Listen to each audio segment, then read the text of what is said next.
What's going on, guys? Welcome back to the WrestleRant channel. I'm Graham Giason Matthews, and today we're doing another Dark Side of the Ring review, Season 6, Episode 7, Truth Lies, and Billy Jack Haynes. So this aired about a week and a half ago. I'm now officially caught up in my Dark Side of the Ring, catch up, I guess, on the episodes and reviewing them as of tomorrow. So I will be breaking down here on the channel tomorrow the next episode on the original Sheik, which actually just aired this past week. And the timing on that one, which I'll get into, was crazy because Sabu appeared in it. The original Sheik was his uncle. Sabu passed away last weekend.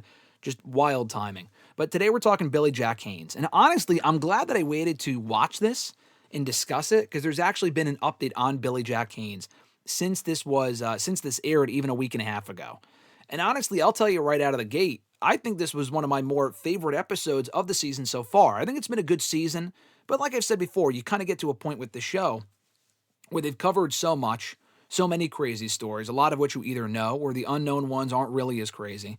And this one is honestly pretty crazy. Like, not quite as crazy as some other stories they've covered.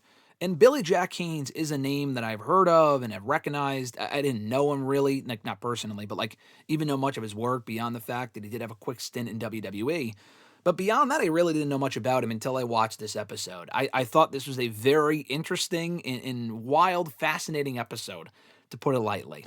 So we'll get into it here. I took some notes as far as some of the stuff they discussed, and it might not be exactly accurate as far as what they say on the show and what they leave out. I just kind of go off of what I see and hear and things I find interesting. But they talked about how he had 2 assault charges before he was even 30. I mean, that kind of tells you right out of the gate what kind of person he was and the life that he lived.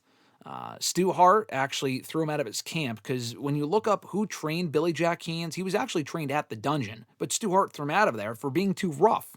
So again, kind of laid the groundwork for the person that he would become and the person that he was and whatnot. He went back to being a gym rat after that, and he found wrestling work in the Portland area. That was really where he had his greatest success. The Billy Jack Haynes character was actually inspired by the movie Billy Jack. It was a 1971 movie, like the whole cowboy kind of vibe and whatnot was inspired by that movie, which I thought was interesting because I had no idea about that. Had never even heard of the movie, actually. And it wasn't until like 1982 that he really skyrocketed to success in the Portland area. By every promoter he was, and brought in by, for every promotion that he worked for, he was pushed. He was pushed at a very high level. Before joining WWF in 1986. While he was there, he teamed with Ken Patera, who I think was also interviewed for another episode this season. I remember seeing him on a different episode. I actually met Ken Patera about 4 years ago and had him sign my replica Intercontinental Championship. Good guy. He told the story, Patera did, about how Pat Patterson gave them chainsaws to use because their whole gimmick was that they were Portland guys and they were from the Oregon area, whatever. So Patterson was like, oh yeah, use these chainsaws, like live fucking chainsaws. And Patera rather, was like, I'm not fucking doing that. I could chop someone's arm off with this. Absolutely not. So Haynes actually used the full Nelson as a finisher. And when he was done, locking in the full Nelson, he would just whip the opponent right to the ground. Just completely reckless. They talk about altercations that he had with Percy Pringle, of course, Paul Bearer, a wrestler named Alexis Smirnoff, some dude, don't know who he is, but they talked about an altercation he had with him and how he was basically just a bully. That was the vibe that he gave off, and that's who he was. They talked about how he was a bully. And then we got to the part of the episode where they reveal that Haynes actually agreed to sit down for an interview for this fucking episode. Now, it says in text before they show him, and he's in prison right now. He's in prison right now because they start the episode talking about what got him to prison last year when he killed his wife. And I was going to get to that, but they showed news clippings of it to start the episode to kind of hook you. And that's why he's in prison right now. They got him to talk for the episode. A lot of things he said he didn't want to discuss or probably wouldn't be in his best interest to kind of go into, all this other shit. But he actually did speak on some things, and the fact they got him at all is crazy. But they did say, I don't even know if they reached out to him. He reached out to them. They received a request from him if he could appear on the show, and they're, of course, thinking, why the fuck not? So I don't know what the timeline is exactly. I don't know if, and I know the producers were just on Talk Is Jericho recently. Maybe they discussed it there, but this was before I watched this episode, so I wasn't really paying 1,000% attention. But I don't know if they came up with the idea to do this episode and then he came forward for oh, I know you guys are doing an episode on me, I'll talk to you. Or if he wanted an episode done on him and that's why he came forward. Either way, he wanted to be in the spotlight once again, and that would become clear after other things they discussed on this episode. But he talked about how he got into painkillers. He would take around 20 to 25 a day. Fucking crazy. Again, you can scratch that off your dark side of the ring bingo card. As far as painkillers, car accident, suicide, whatever. He took the painkillers. After he no-showed a WWF show, that pretty much cost him and Patera their push. And it wasn't until he OD'd on a plane that he got fired from WWF. And he was only there for about a year and a half. So the push for their tag team was over. His run in the company was over. All due to his own, fucking misdoings, undoings, whatever, all due to his own actions. And then he started to run OWF shows, which I think stood for Oregon Wrestling Federation. He started to run his own shows, but after a while, unlike when he was a draw much earlier on in his career, he couldn't draw anyone. And it really ruined his reputation when they weren't bringing in any money, and then he would promise to pay these people, and then he didn't. That really killed any reputation that he had left at that point. So he ended up retiring in 1996 from the Squared Circle. He retired from wrestling, but he continued to make money other ways. And then he revealed in interviews after retiring that even while he was wrestling, he doubled as a cocaine dealer in the 70s.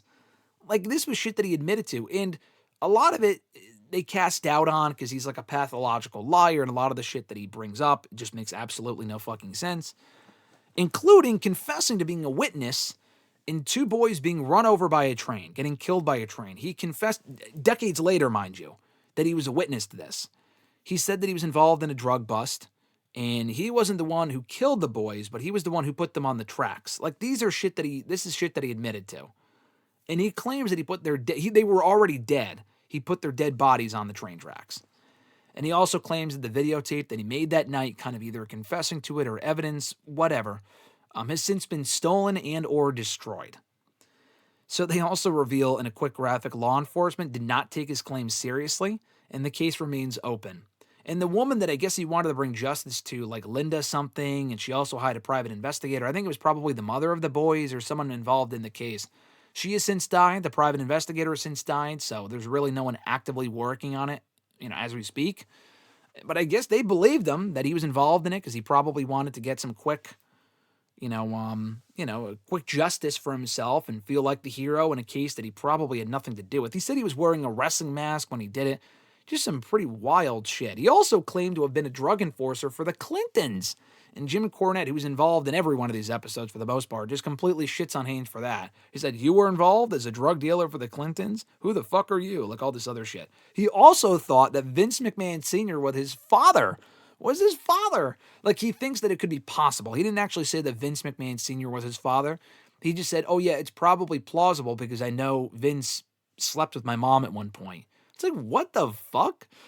This is shit that he said in podcasts, in interviews, shoe interviews, all this other sort of shit. It was crazy. And then he was involved in an incident where he was beat up pretty badly. So this is something where they probably lend credibility to the idea that he could have been involved in drug dealing because he was called over to the Longoria car lot in January of 2006 where he was supposedly set up for a hit to be killed. And he was beat up badly by two guys, I think at his place or something like that. They came over and beat him up pretty badly to the point where he had to play dead so he wouldn't get killed. He claims that he ripped them off $200,000 16 years earlier, but then all the other talking heads on this episode then posed the logical question. Why the fuck would they come for their money 16 years later? Why would they then exact revenge over a decade and a half later? That just doesn't make sense. So it was very strange. I mean, the injuries were real. The beating that he took was real. But, Longoria and his guys, they have since claimed they had nothing to do with it. They don't even know who he is. So who knows the real truth? But of all the stories that he told, that seemed to be, according to the people on this episode, the most realistic. He also claimed to have been involved with a wrestling promotion in the late 80s as far as doing stuff behind the scenes, very shady dealings and stuff like that. I forgot what else they had said about that specifically. He also claimed to be a witness in the killing of a dude named Michael Frankie. No idea who that is or what it's about, but again, it was not taken seriously. He then became homeless, and he actually tried to move in, I think with his, who ended up training him, the guy that ended up training him years earlier, Rip Oliver, who was dying at that point. He took all of his pills. I don't know if he admitted to that or if that was just something they had speculated about, but Pretty fucking terrible. Between that and defrauding the Cauliflower Alley Club, which is like a pro wrestling Hall of Fame club organization type thing run by wrestlers, he defrauded them. They kind of got into the details about that. He denies both claims. He said both are outrageous. There's no merit to them.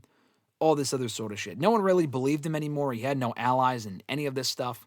He ended up marrying around this time an 85-year-old. He was already 70. He was 70. He married an 85-year-old. And he claims, or I guess she was already dying anyway from dementia, maybe among other things, but definitely dementia she had. The SWAT team showed up at his house on February 8th, 2024. So this is pretty fucking recent. This is only like little over a year ago. And he killed her. He killed her. The SWAT team showed up after he killed her. And his claims kind of go back and forth as to why, like, he killed her and he had nothing to do with it. He claimed that her dementia was unbearable. That was the word that he used.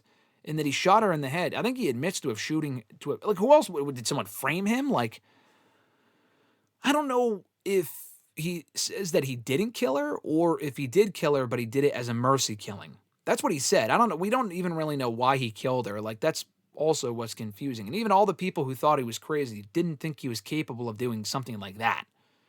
So he shot her in the head, and he called it a mercy killing, I guess. He has since pleaded, of course, not guilty.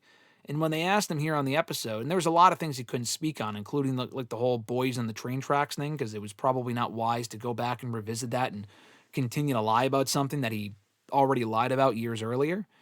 He says that he feels like he has a good chance of getting out. And then the last graphic on the episode said that his trial is set for December, I think 2021 or something like that, 2025. That's when his trial is set for.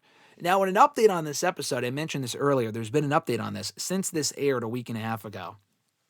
I saw this on Wednesday or Thursday, I think yesterday, or on Thursday rather, when I saw this. He's actually claiming that he's unfit.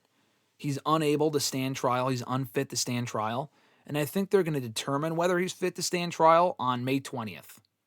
So that's like literally in a few days. That's like in a few days by Tuesday. We're going to find out if he's able to stand trial. And if he is, which I'm sure he is. Like, he came across completely normal in the filming of this episode because he knew he was getting on TV and he's getting more spotlight, which is what he's always wanted, I guess. Just fucking insane, man. A lot of these stories were crazy. This was, again, like I said, I say favor, but a lot of these stories are sad and people died and whatnot. But, like, this guy's a nut job. And I thought this was a really interesting episode. So I will be following this case as far as whether he's able to stand trial. And if he is, which I'm sure he is, and following that trial come December of this year, because that should be very fun to follow. In a twisted way, of course. But this guy sounds like a nut job, and hopefully justice is served one way or another.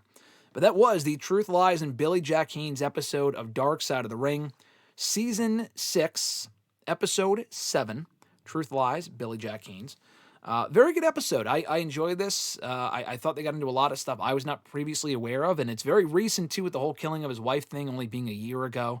Still fresh in the mind, and there's still updates on it even now, like I said. So definitely check this out on Vice. The original Sheik episode was also good, and I'll be getting into that tomorrow here on the channel. So if you would be so kind, please consider signing up for a WrestleRant All Access Pass. $5 a month gets you videos like this, early and ad-free. I'm not sure if this one will be early and ad-free, but some videos here on the channel are if you sign up for the membership, including this one, tomorrow's Dark Side of the Ring video, WrestleRant radio excerpt, stuff like that. You can get it early and ad-free before anyone else. You can also get badges and emojis in the live chats and the live streams, members-only live streams.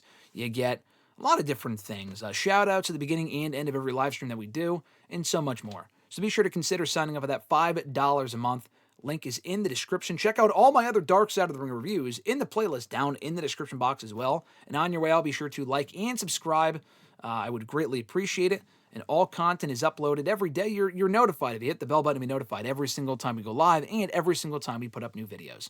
That being said, folks, have an awesome rest of your weekend. I'm Graham G.S. Matthews, and I'll catch your ass down the road.